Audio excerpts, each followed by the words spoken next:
Hey, what's up, guys? This is Alex Baker, aka Awesemo, making a video about Cap No Limit Hold'em for CardRunners. The concept for this video series I'm beginning today is going to be defending your big blind. And I feel like this is an area where a lot of regulars don't do it quite right. A lot of my thoughts on this kind of situation where you're in the big blind facing a raise, the correct strategy I've kind of derived from doing different simulations in CardRunners EV. And what I found doing these simulations is that what the strategies that I had gotten through intuition weren't really quite right.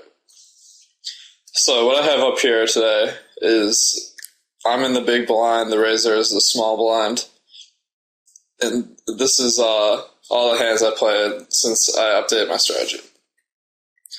So if you're losing a lot more than this, like, you might want to take a look at what you're doing. As you can see, I play about 53% of hands to a raise, and that's probably a little bit lower than I actually play because sometimes you're in the big blind and the small blind just shoves.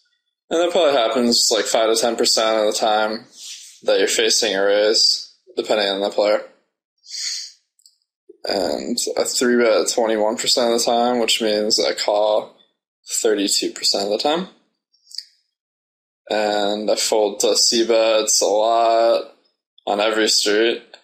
I don't know if this 62% number is really what it would be in the long run. That kind of looks like I just had something like 8 samples, and then I didn't have all that many monsters, which I might slow play down to the river. And, I raised C-bets not as much as I could because I don't want to give up too much information about my hand and I'm in position.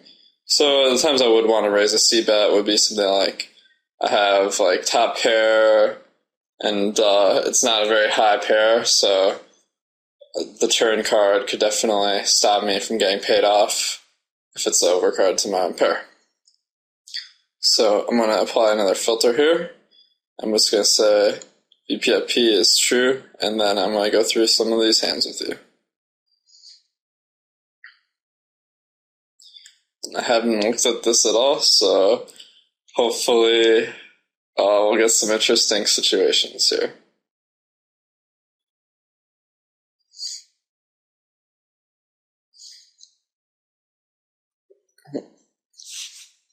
So the first hand, it looks like we have 8-6 off, and that's in my calling range. We're playing a little bit of 3-6.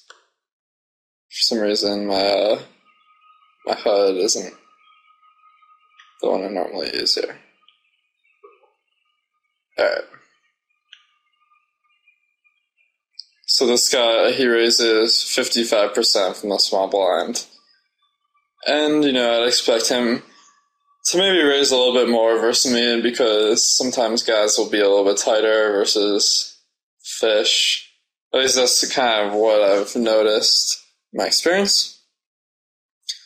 And I call. I think 6-8 is strong enough. I'd probably fold 8-5. But 8-6 is a little bit better than this A-side board, so I'm not really trying to do anything fancy in that because he has a lot more aces in his range than I have in my range. So King 3, we got a raise from Smeals Z, and I have King 3 and the call. He raises 54% from the small blind. And this flop, Jack 9-8, hits my range pretty hard because I'm often going to have those cards since there are a lot more of those combos that I would not 3-bet. So it's a little bit bigger part of my calling range. So it doesn't surprise me at all when he checks to me on the flop because I expect guys to check folded here a lot. So I bet half pot and he folds.